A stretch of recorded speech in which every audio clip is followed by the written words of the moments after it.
somebody got a hold of it and showed it to Mike Tyson. And Really? Mike Tyson then called him, and like, you got to call. This is Mike Tyson. Yeah, right. You know, and he said, yeah. He says, I seen your video, and I think you have the same characteristics, the same mannerisms that I'm looking for, and I'm going to fly you to the Fantastic. States. Wow. And then now he's the master international trainer for Mike Tyson's schools. Awesome. Awesome. Yeah. Listen, Charles, we got a lot to talk about because All right, I that's can cool, hear it man. already. Let me start Okay, cool. the Take interview time. on an official way. I'm going to block Okay. myself, block you, Okay. and then just Okay, go ahead.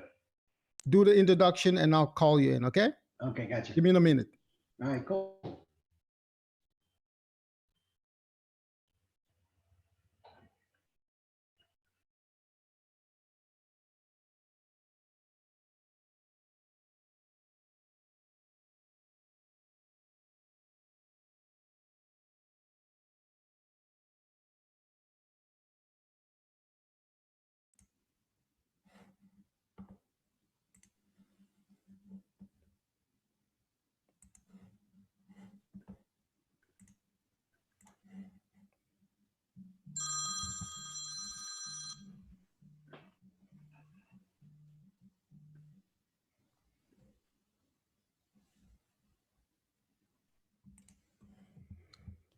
Hey, this is Winston Schalsberg. I am the public speaking architect. I help to construct your story. And if you need me, I can build that story with you by coaching you one on one in a Zoom call or whatever you prefer. This is WESTALK, a company, a talk, a program where I talk with interesting people. They are so interesting, but what I like about them is their mindset and their business attitude. And today we have nobody less, but nobody more than Charles Ruffalo. Charles, come in, my friend. Come in. A long time no see. How you doing, man? I'm good, Charles. How are you, man? I'm doing very good. And thank you for allowing me to be on your show. I've looked at the different episodes. I've been following you, and I know you more than 10 years. Man. I know you more than a decade. That sounds awesome. But Charles, I know you are the king of networking. So tell me about yourself. Who are you and what are you about? Well, first off, I'm just singing to the choir when I talk to you because you know a little bit about me. But for all the thousands of people that are viewing you, because I know you got a lot of followers, I'm just an Italian American. I come from Pittsburgh, Pennsylvania, in America. My family immigrated over from Italy to America. I'm the second generation in America, and I'm the youngest of 10. And my one brother came back from Vietnam, and he said, "Hey, little brother, you got to get off the streets." So my brothers put me in the American Army. I had no choice. I was 18 years old, and they picked me off the streets and put me in. I couldn't tell my friends. I mean, it's like, you're on the corner, you're hanging out with your guys, and I wasn't allowed to tell them. I had to depart. I had to ship out. So I shipped out I joined on the 13th of December, 1975, and I was 18, so I'm pretty old now. And I shipped out on the 15th of December, and I went into my basic training, and then I went into a special unit. I went to a special training or a I hear it, special man. unit.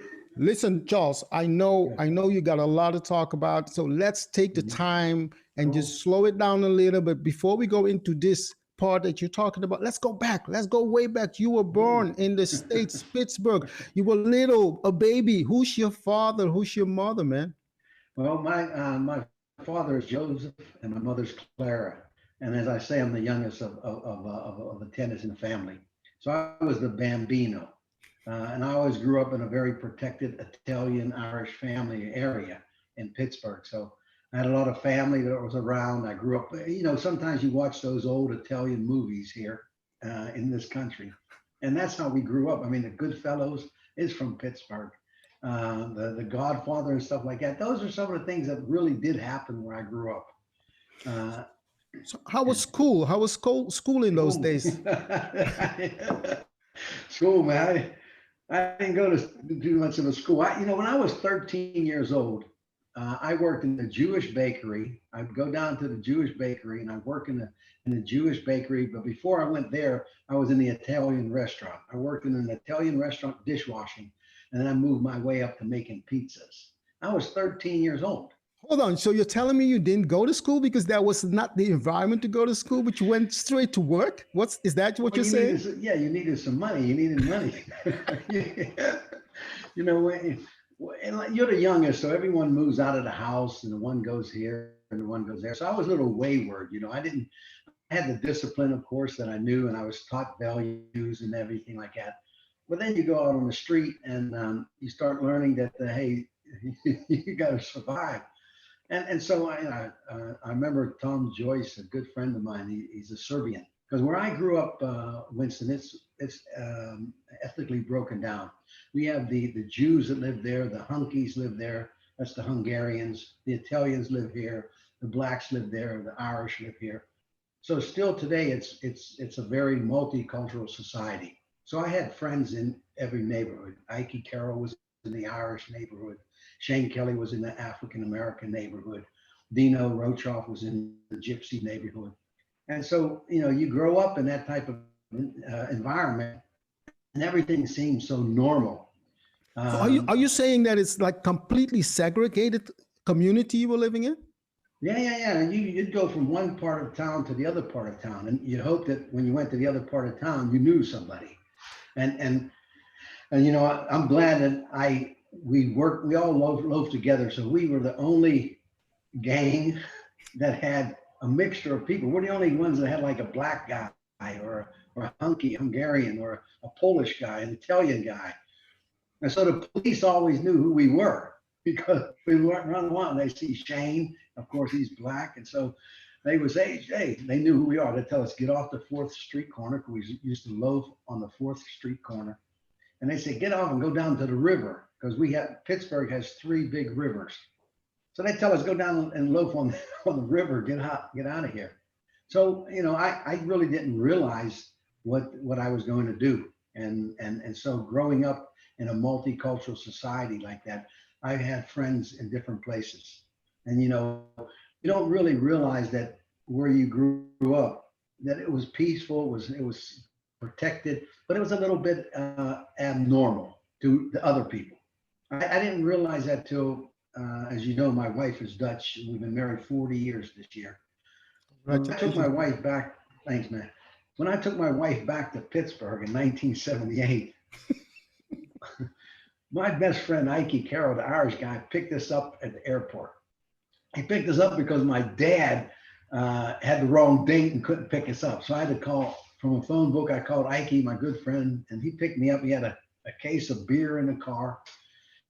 And his brother TC was with him, and my wife. Now this is my Dutch wife. She's like 19 and I'm 20. And so we're in Pittsburgh, Pennsylvania, and all of a sudden he picks us up with a case of beer in the car, and that was normal for us. And so my wife's like saying, coming from Holland, you know, what's this? I said, well, no. So we're driving through the Squirrel Hill Tunnel where the Jewish people live. And it's a tunnel, so you got to drive through a tunnel. So there's a car in front of us that's hitting the side of the wall. Sparks are coming off. My wife's like going, where am I?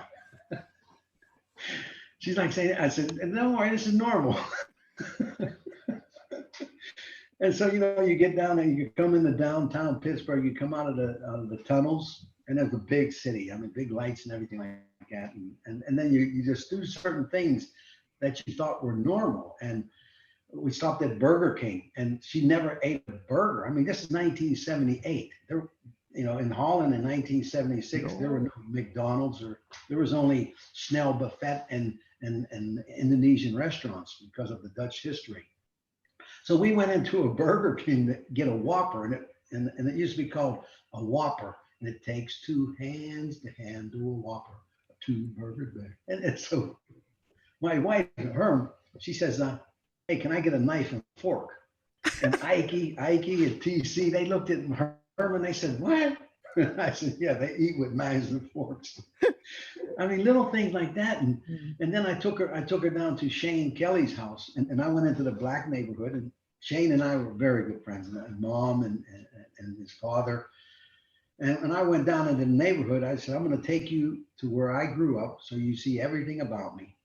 And I'm not trying to hide anything. You just got to understand where I came from. And so I'd take her down to Shane's house, and we'd come into the black neighborhood, and we used different words at that time to talk to each other. Now you can't use those N words. We used to call each other the N word. Mhm. We grew up like that. I mean, they used to call me a grease ball or a dago, where they go, a day's work. They used to call us a WOP, Italians WOPs, which is WOP, which means without papers.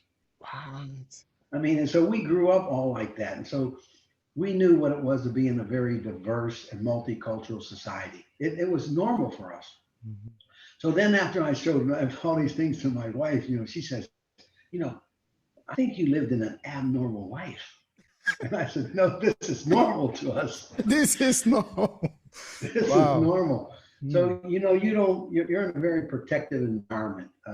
Your family's important, your values are important, your friendships are important. And then you start learning, at a young, I'm an Italian American. So you start learning the values and being there for each other. And then you go on the street and you learn those different things. So I grew up where I wasn't controlled so much. And that's why I didn't go to school. I wanted to make money. And so I worked at the Italian restaurant, Nine Rows, with Italian mafia family. Mhm. And I made pizzas. I worked in a dishwashing place first, and then I moved up to work in the pizza parlor. And then after I left there, I would go down to the Jewish bakery and I would load docks. An order would come in from a bakery, Mhm. and my job was to place the order. So I'd have to go get the wheat bread or the pumpernickel bread, and I'd have to, load the truck. And I would do that till 2, 3 o'clock in the morning. Now I'm 13, 14 years old now. And so then I'd come home and, if I did go to school, I had someone do my homework for me, someone that the girls would do my homework or a guy would do my homework because he had to do his homework twice, once for his mom and one for school. So I told him to do it for me. That's the easiest. So, he didn't, they gave me my diploma to get me out of school. I mean, they said, get out of here. And then You. I quickly went, they put it in the military. I didn't have a choice. Mhm. So in one hand, I got my high school diploma, and the next hand, I got my enlistment paper to ship out. And where did they ship you to? Well, first you go through basic training, Mhm. which was in Fort Dix, New Jersey. So I went there for 3 months for basic training. And I went to Fort Sill, Oklahoma for my advanced training, which was in special weapons, special unit. And then sure enough, Winston, I mean, I'm 18 years old and you're standing there with your other soldiers and you're in a different state. So you're not with your family and you're just standing there in a platoon of 30 soldiers. And all they did was this, they went like this: Germany, Turkey, Italy, France, Holland, Greece, and then they came back, Germany, Italy, and then they hit me, and I was the Netherlands. So 8 of us the next day shipped out at the age of 18, not knowing where we were going, and they sent us to the Kingdom of the Netherlands. And so I arrived here in the Netherlands when I was 19 years old, back in 1976. So I'm going to be 63 this year. So I was here at 19 years old in a foreign country with 34 other Americans. We were in a special unit. I mean, we did not take prisoners. Hmm. And I was blessed that I was one of the 34 Americans here in the northern part of Holland, because I right close by where I live now is where I was stationed. It was a special weapons site. We Mhm. were a special nuclear site. Okay. We were responsible for tactical nuclear weapons. That was my job. I secured them. I trained the Dutch on them, and Germans, and Danish, and different. And ours was also to employ them if necessary. So we was a small. If everything else failed, if the Air Force failed, the Special Forces failed, Delta Force failed, we were the last resort. Uh-huh. Um, That's a pretty big deal, man. Well, it was pretty, it was pretty cool. I mean, you're 19 years old, you're in a special unit, Exactly. That's and then exactly. you're in a, So help us understand, because yeah, it's like we have the time to talk. So you're 19, right? You're in the army, military. You get a special look, training. So look. what is the lesson that you took from the years in Pittsburgh growing up? What did you take with you to help you understand how to deal with people? Well, that's a good question because a lot of people think that they don't carry things with them. They forget about the things that are taught to you. Like you're taught values and values. Values when I was growing up was family, honor, respect, dignity, and being there for the other person. So you learn those family values. Your faith is important when you grew up. So you learn those things at home, and then you come into your immediate family, and everyone is basically doing the same types of things. Then all of a sudden you go out on the street and you see that you have your Ike who's Irish, or Shane that's an African American, or Dino who's a gypsy, or Tom Joyce. Now you start seeing that those other people have the same type of values you do. You're networking, you're trying to find what you have in common with another person. You're trying to make sure that you understand that person and you earn respect based on your actions. So, if you're somewhere and someone picks on Ike, then you would jump in and you would help Ike. Or if you know that Shane's family was struggling with something, I don't care if it's money or finance, you'd go steal something for them. You would Mm, steal clothes for them and bring it to it. Or somebody's father was in prison or jail. You would go with them to visit their brother or visit their father. So you shared a lot of things. You knew you were all in the same situation, and you used the values that you had from home and carried them over into the street, and then you carried them through life. So when you went from home to the street to the military, in the military, we have a common denominator: duty, honor, and country. And you know that you have to depend on the person next to you, just like you did at home, just like you did on the street. So you learn the value of caring and being there, and discipline, being on time. You know, at times when we were growing up, if you were late, something may have happened to you. mhm. And when I was growing up, Ike, my best friend Ike, matter of fact, he was my best man at my wedding over here when we got married, and I was his best man in America when he got married to Ange. But one time, Ike, and like I said about the values, my mom was the best networker there was. I don't care where we were. My mom always knew we were. I remember one time we were some girls came down on the corner. You got to understand, I'm not joking or telling a fib or lying. We used to stand on the corner and we used to have a oil can, put papers and wood in there and burn it.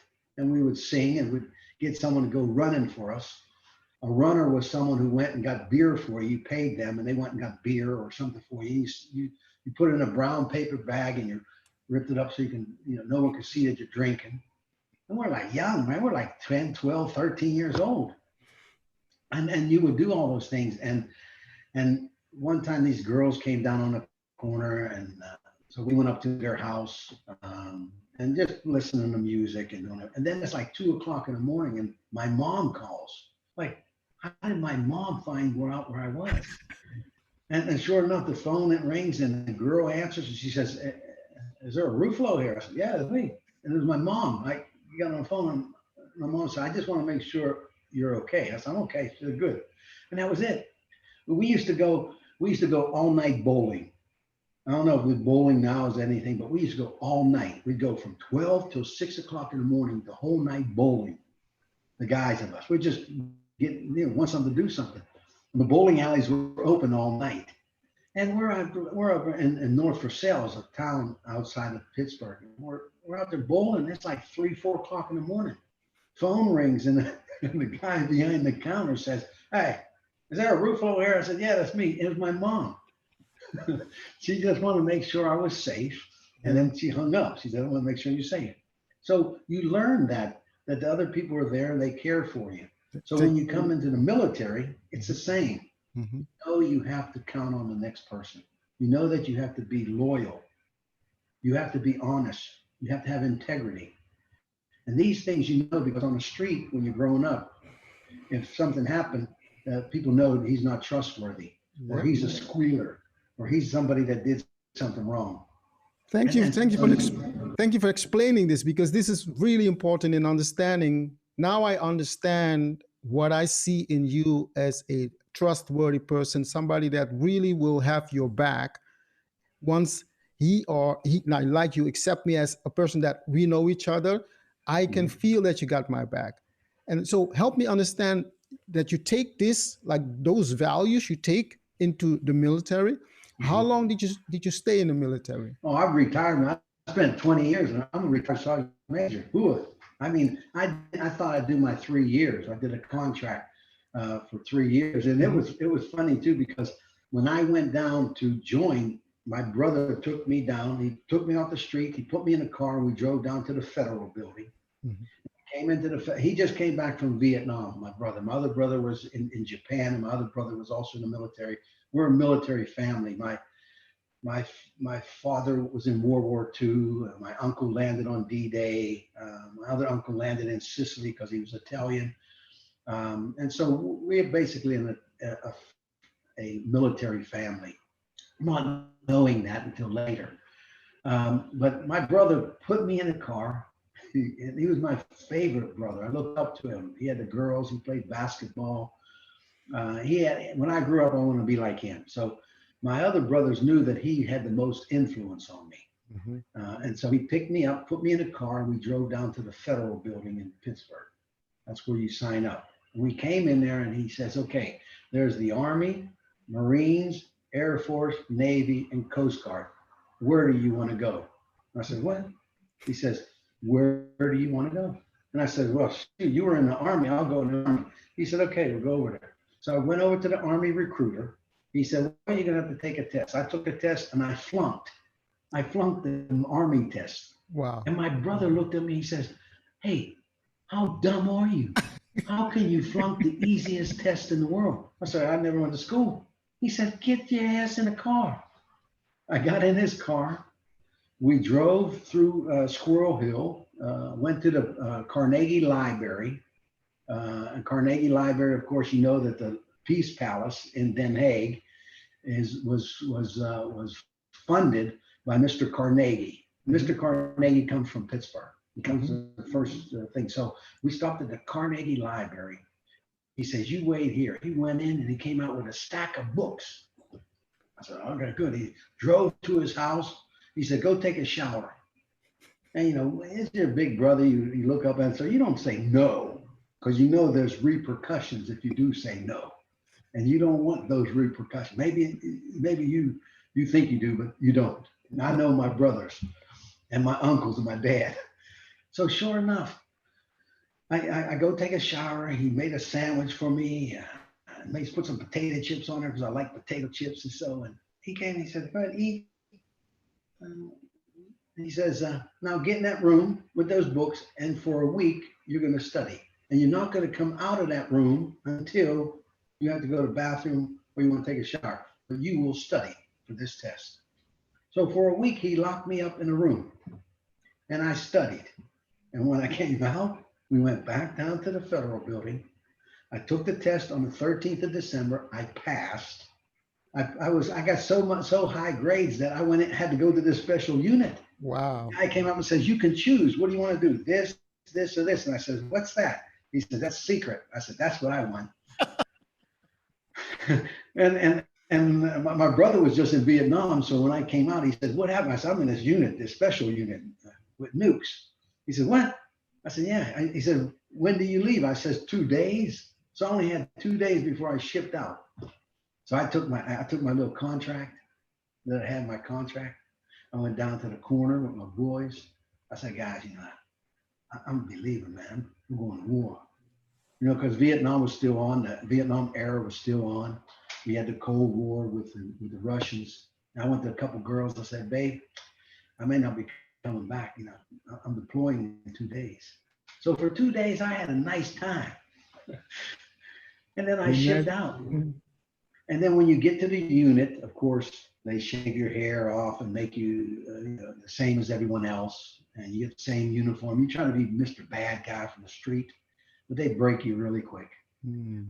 And then you start seeing that, wait a minute, the same values that I had learning at home are the same values that I picked up on the street and we had as a gang. There's the same here in the Army. You got to push aside everything difference that you have. And that's why they call it uniform service. It's uniformity. Everything's the same.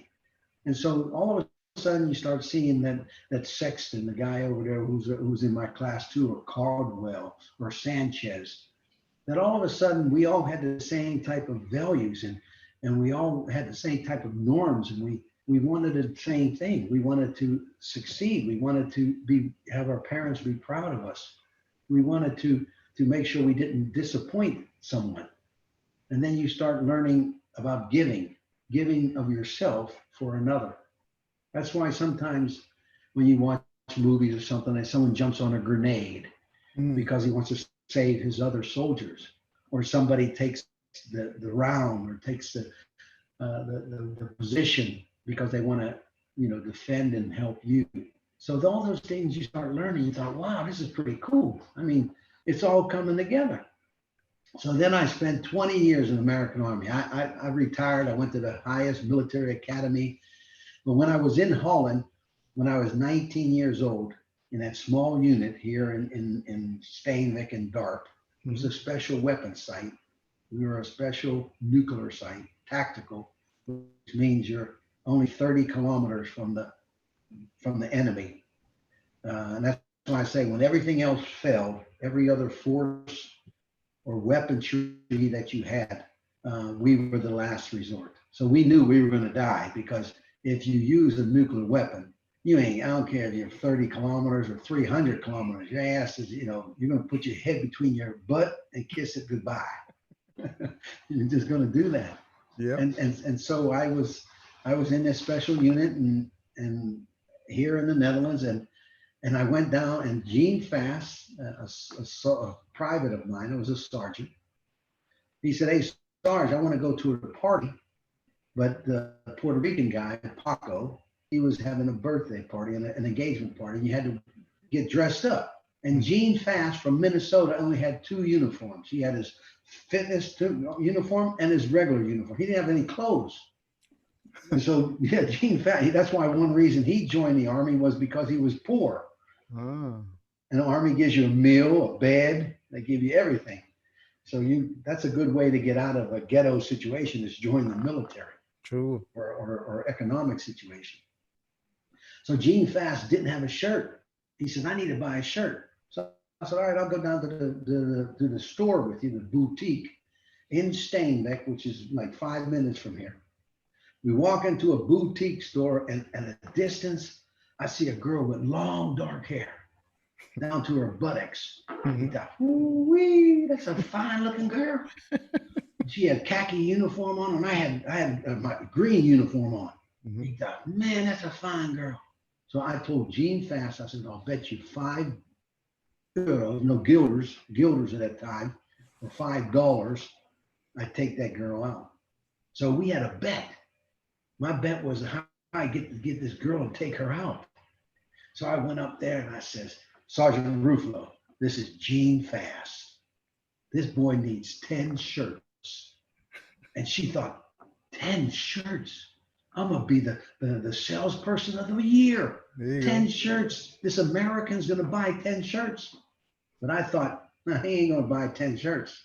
I need 10 shirts so he stays longer in the dressing room, so I got more time to talk to you. Smart. I was thinking how to get some quality time with this girl. I didn't care about Gene Fast. I wanted to get my $5 or 5 guilders, and I wanted to take the girl out.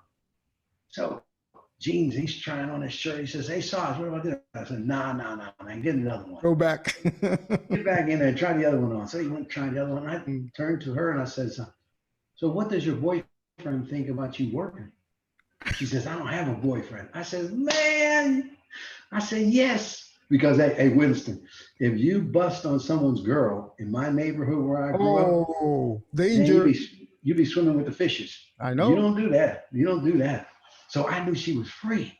So I thought, oh, the girl's free. All right. Then I looked at her, I says, look, what do you do in your free time? She says, I sing in a gospel group. I said, you know what? I sing also in church. But Winston, I hope you're not in front of me because I cannot sing. But when the priest or the pastor says sing Psalm 139, is praise the Lord, hallelujah, I cannot sing. But she thought, oh man, he sings in church. He's He like must be me, a right? choir boy. Yeah. Yeah. But I couldn't sing, but I wasn't lying. I do sing in church. Uh-huh. So I says, hey, have you ever eaten pizza? Now, it may be common now for pizzas if you got, I don't know, you got Domino's Pizza in LA, you got every kind of pizzeria. Back in 1976 in the Netherlands, there weren't too many pizzerias. Because I was Italian, I wanted to make sure I knew where an Italian restaurant was.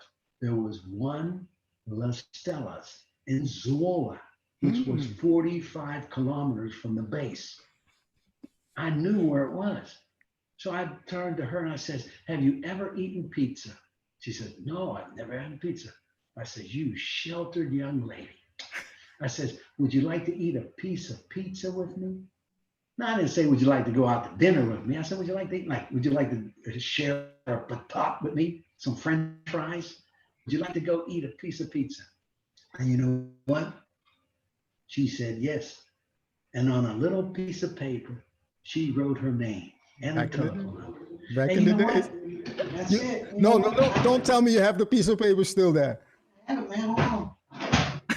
Hold on. I got it. I didn't even think about it. Hold on. Piece of paper, man. More. Man, I still got it. Where I got it? I got it somewhere. I'll show you one day. Dude, I still got that piece of paper. I can understand that completely because I'm only 50, 56, but I remember that we always wrote the numbers, or the girls wrote the numbers on a piece of papers. And a friend of mine had like a, well, he was like, we call him a Cayman. He had a box of that stuff, all the numbers that he could. Dang. So, we, that is hey, so awesome, we call awesome that story. we call that a gigolo. We call it a gigolo where I come from. There you go. Just the gigolo. I love this story, Oh. Charles. I love it. So what I understand from your stories, and I love it that you tell stories because, you know, I'm a Well, you're storyteller. you're the storyteller. That's And the first time I I love met you. you. You Absolutely. were telling stories. I know, and So, I came up to you. You know, in 2010, I met you for the first time. You were telling a story, and I said, "Man, boy, you're good." I said, "You got to go tell a story and for my Giving Back Foundation." And I hooked you up with Marcel, the director, and because you are a role model, you are an example to the young kids and to even the business people now, because you've definitely grown in 10 years. I've seen you. I mean, you know how to articulate and keep people on edge. I mean, right on the sitting on a chair with their eyes focused, and they follow you like you follow anybody. It's like, wow. No, I know you're the storyteller, man. thank you for that, man. So understanding that stories really help and change people's lives, like it changed mine, and obviously your lives has been changed by stories. Definitely. So now you're like telling us a couple of great stories. So let's shift now to you becoming the network king. How did that came about? Well, one reason my brother told me to go in the military was because the military paid for my education through they call it the GI Bill, which is the government issue. A GI means just government issue, Mhm. but the GI Bill would pay for my education. So, and of course, you have now in Holland, you have a bachelor's degree, you have a master's degree. Before, you used to have a doctoral or a HBO, and you still have a HBO, but you never had a master's degree or a bachelor's degree 15 years ago. That was only in America or in the UK. So in America, you get 2 years of college, that's your associate's degree. You get 4 years, that's your bachelor's, and then you get your master's, depending, it can be 4 or 6. So it took me almost 12 years to get 2 years of college. my associate's degree, because you're young, you don't know what you need to take, you're going here. And it took me 8 years to get my bachelor's degree, 4 years. It took me 14 months to get my master's degree in business and public administration because you're more focused. So before I retired from the military, I knew I was going to retire from the American Army in 1995. I came in 1975 and I spent 20 years. Spending 20 years in the American Army meant that I would get 50% of my salary at the end of those 20 years. So to this day, I still get paid. It's indexed, so it goes up with inflation. And I didn't pay any money into it. So one benefit of staying in the military the 20 years was to be able to get a retirement check. So every month I get like 2,000 euros just for waking up. It's like, goedemorgen, and I made money. But 20 years in the American Army is pretty, yeah, it's a lot. It's a lot. So when I was stationed in Germany, I was there in 1993. I was stationed there. I knew I was going to retire. So what I did was I got my master's degree. So I graduated with a master's degree because I knew that if I came into the Dutch society, because at one moment, Herman and I were married 14 years and we moved 11 times in the military. Because when Uncle Sam says jump, you say how high. Oh, hi. Yeah. Uncle Sam says eat poop, you say how much. So you can't say I don't want to move, I can't move, you have to move. You go from one place to another. So I realized that when I retired in 1995, I'm not moving anymore. I'm staying put. And I wanted to stay close to here in Holland because when I was in the military, I was away from my family, I was away from her family. And now I put more strain on her than it was with me because my family is spread out throughout the world. So I knew I was going to retire. I had my master's degree, so I'm book smart. I know I'm street smart, so I want to combine those things. So when I was a first sergeant, before I retired, went to the sergeant major, but a first sergeant, you're responsible for a company. Company of maybe could be 150, 250 soldiers. And I was stationed in Germany by Wiesbaden. And when I was working on my master's degree, someone gave me a book. And the book was the American Chamber of Commerce in the Netherlands. Now, these were all the top decision makers, the CEOs, the CFO of Heineken, Philips, PricewaterhouseCoopers, banks, Citibank, all the big companies. And so I looked at it and I thought, wow, when I retire, I'm going to join this organization because I'm going to stay in the Netherlands. I mean, that's one thing also that you learned in the military, and you learned it also on the street. You have to have a plan. You have to have a contingency plan. If something doesn't work, how do you get out of it? If you're stuck if you're going in a dark alley, you better know how to get out of that alley. You better know the escape routes. You got to know if you're doing something illegal and you're in a building, you need to get out of that building. How are you going to get out? If you're in a fight and you know that there's 4 people here and 3 people there, you better know how quickly to get out of that setting to be able to get out at least alive. So you learn those things. You have to have a plan. And so I planned, and I call it, we learned in the military about proper prior planning. So I was planning myself. So I thought, okay, I'm going to retire from the American Army in 1995. I'm going to join the American Chamber of Commerce. So when I was stationed in Wiesbaden, Germany, I requested to join the American Chamber of Commerce in the Netherlands. Now, back then in 1991, when I joined, and today I'm still a member, I'm the oldest member of the American Chamber of Commerce in the Netherlands. And in 1991, I asked to join. So they called me on my application. They called me and they said, Mr. Ruffalo, please explain something. You're an American soldier. You're stationed in Germany. Why would you want to be a member of the American Chamber of Commerce in the Netherlands? I said, well, when I retire in 1995, in 4 years from now, I'm going to work for one of those companies or I'm going to start my own company. So they thought, wow, that's pretty strategically thinking. He has a plan. Yeah. So I paid the 275 guilders at that time, 275 euros or dollars. And I would drive 4 hours, Winston, from Wiesbaden, Germany to Kasteel-Wittenberg in Wassenaar, or to the Apollo Lounge, the Hilton Hotel, or to the Marriott Hotel. And I would drive, I'd leave, I'd take a day off of work, I'd leave the base in my uniform. I would drive all the way from Wiesbaden on comes on the A10, the A2, the A1. I would stop at a gas station, change my uniform into a suit. I would come into this business setting. I would be early. I'd be the first one because I didn't know how long it was going to take. There's no mobile phones at that time.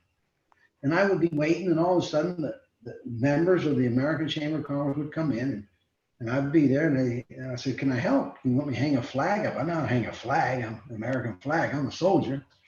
I'd help them do this, help them do that. And somebody would come in, I'd shake his hand, and I made my own business cards up, and I put CDA Ruffalo, because in 1991 the Prime Minister was from the Sede Aparte, Livers. So I put it on there, CDA Ruffalo, and I put U.S. Army. And people would get my card and they say, "Oh, you're at the embassy." "No, I'm in Wiesbaden." They said, "What? What are you doing, Wiesbaden? What are you doing here?" "Well, when I retire in 1995, I'm going to work for one of these companies, or maybe your company." And the first person that came in, the country manager of McKinsey, the biggest managing consultant firm at that time in the world, the King, and the King now did the internship there with Buford Alexander, my good friend. Then I met Chris DeFries from Citibank, and you start meeting these people, and they say, "Well, who are you?" And I said, "I'm the first sergeant. I'm stationed in Germany." And they said, "What are you doing here?" I said, "Well, in my master's degree program, I learned everything about Citibank, everything about McKinsey, PricewaterhouseCoopers, Shell, Phillips. I read all this in my book, and I did all my study. Now I see the CEO right there. There's Freddie Heineken right there. There's Cor Boonstra from Phillips." And so I says, I'm preparing myself. So when I step out of the military in 1995, I want to know the battlefield. I want to know how you guys move. I want to know what it is about giving a business card. Where do you sit? How do you address somebody? What do you say? What do you don't say? How do you get out of a difficult situation? So I was preparing myself for the business world. I knew the military, I knew the street. And that's why it was very easy for me to take off this uniform in 1995 and put my suit on, because I was prepared. That's why sometimes now, Winston, you give training and you give lectures also to young kids. Yeah. When you give it to someone who's studying, you say, "Well, where do you want to work?" Well, you're paying 30,000 or you're paying 20,000 or 2,000 euros for your education. Where are you going to work? "Well, I don't know. I don't care." What do you mean you don't care? Find out where you don't want to work now. Go out and do something for a company. If you think, "Hey, I'd like to work for," I don't care if it's Albert Heijn or Jumbo or a supermarket. Go and look and see, if there's something you can do. Volunteer for them. Volunteer that they're giving out food or that they're helping the elderly. Find out something about them. Don't wait to the end when you get your diploma, because you know what? Now it is very competitive. It is. Very competitive. So what I was doing with that is I was preparing myself to step from the military into the civilian life. And I could step from the military because I could say, I'm stress managed, I'm time managed, I'm dependable. I do not miss a target. I'm on time. Mm-hmm. So all those things, you try to bring them over into the business world. And the Dutch society is different than the American society. Sure. As far as the military goes. Mm-hmm. In the military in America, I could step easily out and people would respect me more. Mm-hmm. Mm-hmm. They would see what I went through. In the Netherlands, it's a little different. Usually when someone steps out of the military, they're kind of, maybe sometimes the society may look at them a little differently than they would look at me stepping out in America. So when I would step out here into the business world, I needed to make sure that I was educated. Mm-hmm. Because having the master's degree, I can turn to somebody who works for Phillips or works for Shell or works for whatever company it is, and I can say, I'm more educated than you are. That means you got to pay me more money. If I got an MBO or a HBO or a master's degree, and I'm not talking about master class, I'm talking about a master's degree. That means that may be 10 subjects 10 courses on finance, on marketing, on whatever. So it's there. So that means you got to pay me more money. Mhm. So on my business cards, I put that I had a master's degree. I put on there MPA. I always put MPA. I don't put I got an MBA because everyone knows what an MBA is. There's no question. On my business card, I put MPA because when I give it out, someone's going to say, well, what's that? I said, that's a master's degree. Master's in what? And I can say, it's a master's in public administration. I got that when I was in the military. And you know what? They paid for it. I didn't have to pay anything for it. So you do certain things to get the things going, to get the conversation going. That's why Hear you, man. storytelling, what you're I talking about, storytelling is it. exactly, and I hear you for that because that's what I like. I like to, let you elaborate on the story because I like the people to hear that the value of being able to tell the story is great and get like an entrance into, let's say, people's mind. You said something about your business card, and I can relate to that because as I was finding out, moving from a musician to a professional storyteller, because people be asking me, but Winston, what do you do as a profession? I said, I'm a storyteller. I mean, and they say, no, no, no. I mean, how do you make your money? I said, dude, I make money by telling stories. No, you don't understand me. How do you make real money? I said, dude, Yeah. I'm making more money than you can imagine Sure. with telling stories because I have a professional mindset in telling Right. stories. Yeah.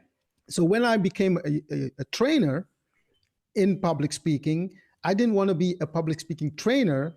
And so that's why I relate to your story into your business card. I called myself a public speaking architect Yeah. because that was interesting for them to understand. But what? Yeah. It's like a nice entrance. So now you are the network king, and I understand why you are that. Yeah, How? but to get that word, yeah, to get that word, that's the That's what I want key. to know. Yeah, Yeah, yeah. yeah. Well, I mentioned briefly about Buford Alexander, Mhm. director of McKinsey. Okay, so when I joined the American Chamber of Commerce, I would always, like I said, you learned about the McKinsey said this, McKinsey said that, because in that master's degree, that was one of the top management firms. So when I met this guy, Buford Alexander, first he was the president of the American Chamber of Commerce, and I went to an event, a golfing event, and at that moment I was pretty good at golfing, and I won the trophy from the American Chamber of Commerce. So all the things you heard about getting your face on the cover of the Rolling Stones, you're going to get this. I thought I just won the trophy. And Buford Alexander, the director of McKinsey, the president of the American Chamber of Commerce, he's going to give me this. I'm going to be on the front page. I'm going to get a job easily. Everyone will want me. Everybody. They'll know it. So I went up there to get this trophy from Buford Alexander. And when I was walking up, I thought, uh-oh, he's McKinsey. So then I got a little smaller. And then when I got a little smaller, I thought he's the president of AmCham. I thought, oh, I'm getting a little smaller. Then I want to get a little closer. And I thought he's ex-military. I thought, oh man, I'm a little closer. And then I thought he went to Harvard. I thought, oh man, I'm like this. I said, I can't even meet this guy. And I went up to him, I gave him my hand, and he says, keep it short, soldier. And I Oh, thought, soldier?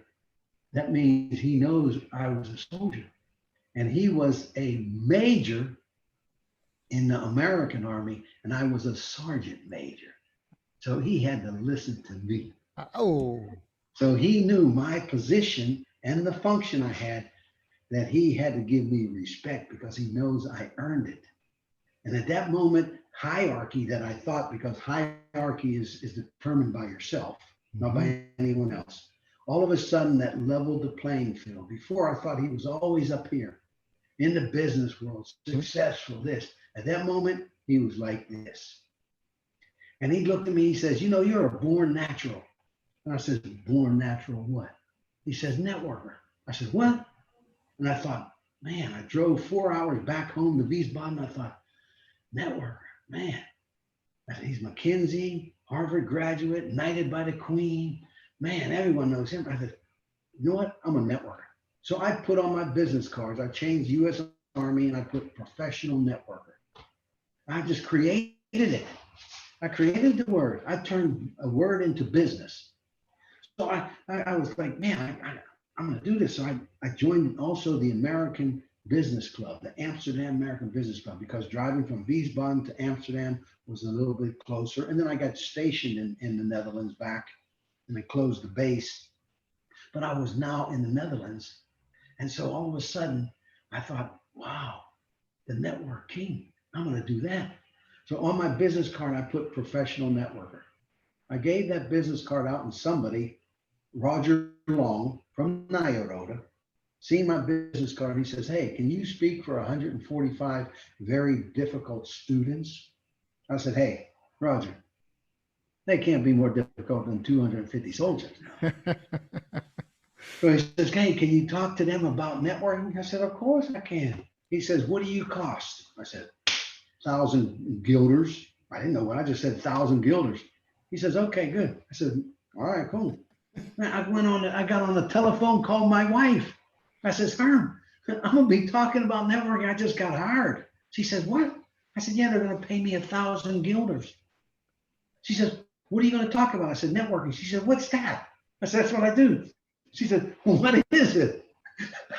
What do you mean that you're going to talk about? What is it? I said, well, let's bring this person with that person, find him, do this. And so I went up there in Nyoroda, 145 very difficult MBA students. I said, listen, my name is Charles Douglas Armando Ruffalo, and I'm here to talk about networking. And from there, Winston, it just took off. Wow. There was the country manager from Citibank was in there. He asked me to come to train his company, Citibank, on networking. And so then I turned that word and I trademarked it. I got a patent, a trademark on that word. I thought, I'm getting it. So I went and got some people. Matter of fact, I even asked Stephanie Ward, who's a coach, an American girl who's over here. And I sat down with her and I said, I'm talking about networking. She says, Roof, when I think of networking, you're the king. I thought, whoa, I'm trademarking that word, Stephanie. Thanks. And I turned to Jim Bowes, a good friend of mine. I said, Jim Bowes, make me a logo. You made me a logo. I said, I thought you were going to do this for free, man. You're my friend, man. You may know Jim. Jim Bowes is a pretty cool dude. He made the logo. I sent it in and got it as a trademark. So I trademarked the word. I turned the word into a brand. I didn't know what was ever going to happen.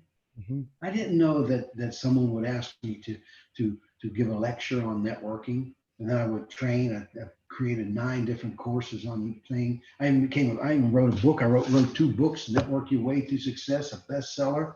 I wrote them because I thought, I asked Buford Alexander from McKinsey, I asked John Paget. I says, hey guys, should I get my PhD or should I write a book? They said, oh man, write a book. It's the biggest market. Like you got 2 books, 3 books out. True. Yeah. True. You become an author. Now you become a deskundige. Now you become an expert in your field. I'm an expert in networking. Yep. And so then I put all that together, and then someone asked me, hey, you're American, you're ex-military, can you bring President Clinton to the Netherlands? It's like, President Clinton. First off, I never voted for him. I don't know.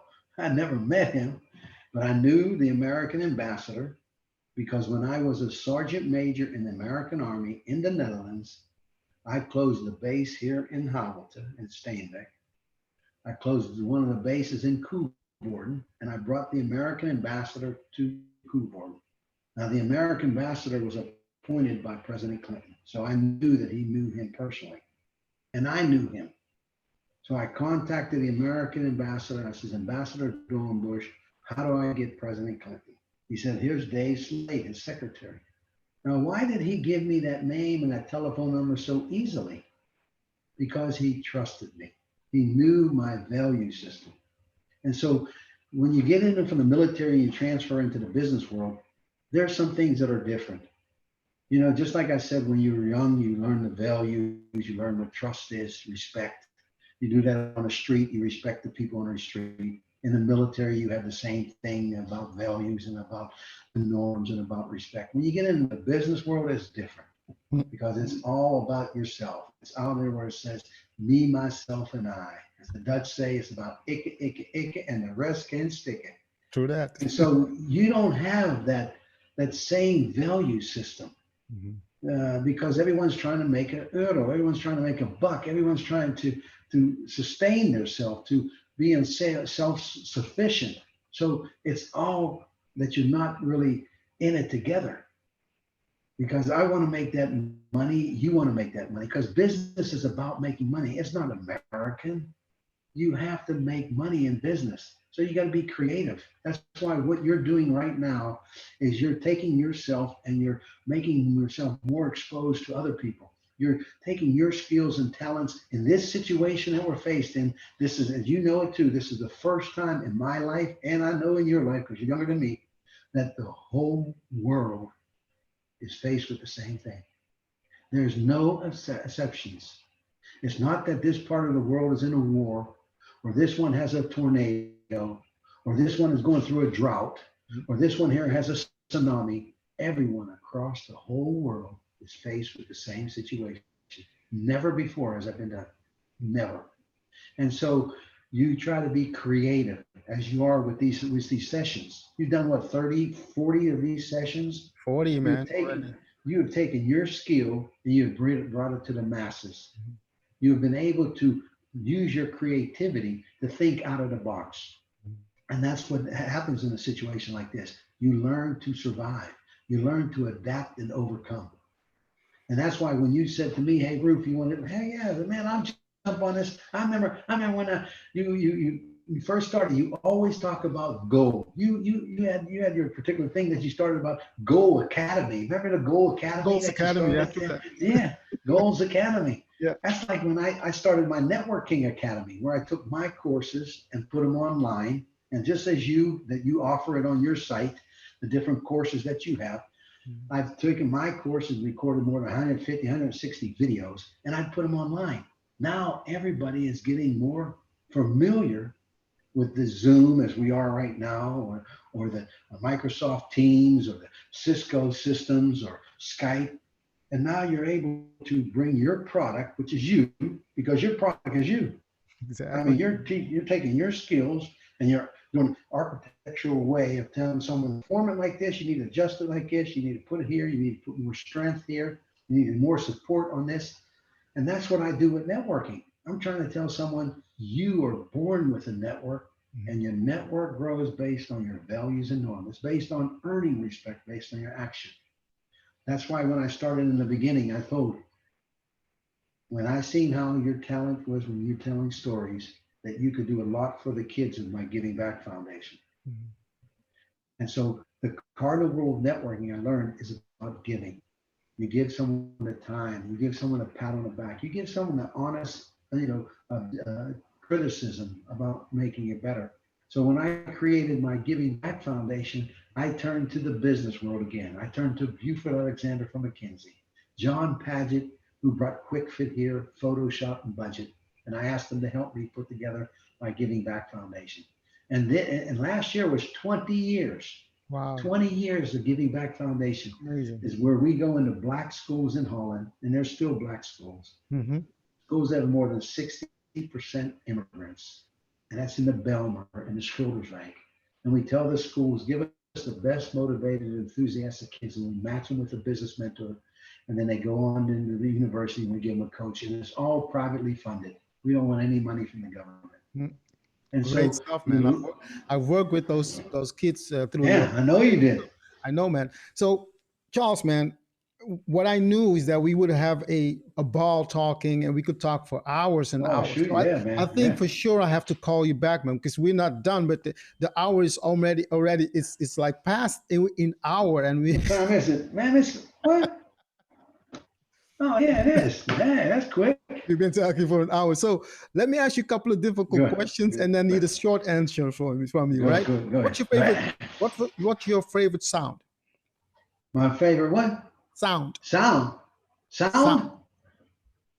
Sleeping. Nothing.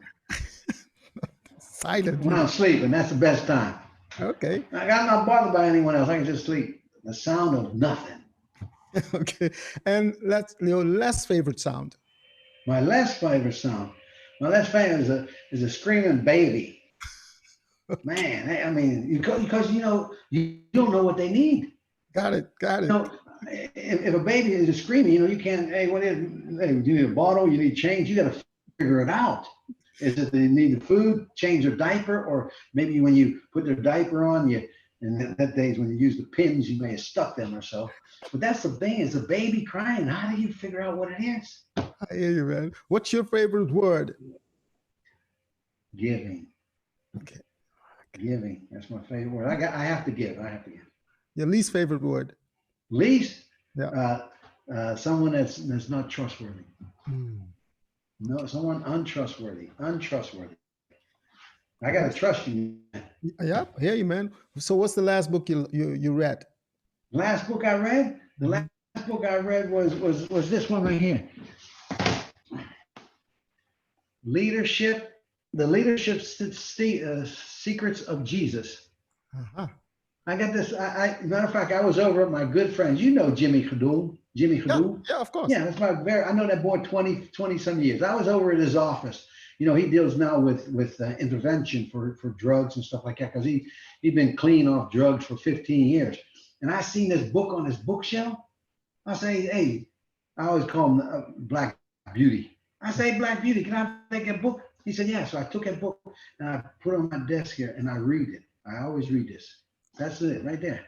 Awesome. Very cool. Man, I had so much fun. We have to do it again. And ladies and gentlemen, this was West Talk. We talked with Charles Ruffalo. He gave us so many gifts, so many stories, man. And it was awesome to have you in this surrounding, like it's a one-on-one. Is there anything that you would take back or add to the conversation, Charles? I just have to say, I hope that you continue to be safe, and may God continue to bless you as he has blessed me. That's it, bro. Thank you, Charles. That's it. That's West Talk. I'll see you tomorrow, where we have another interesting guest, Gita Gidhari. Oh, I had to say hi to you from Masaro. Oh, where'd you hook up? Yesterday we talked to so see, I forgot his first name. That's Arturo Masaro. Arturo, yeah. I had to say hi. The Syrian guy. Yes. No, Arturo is Italian. From Amsterdam. No, I got you. Dream School. Anyway, talk to you soon, Charles. Hey, brother, be good. Be safe. God bless. Bye-bye. See you, man.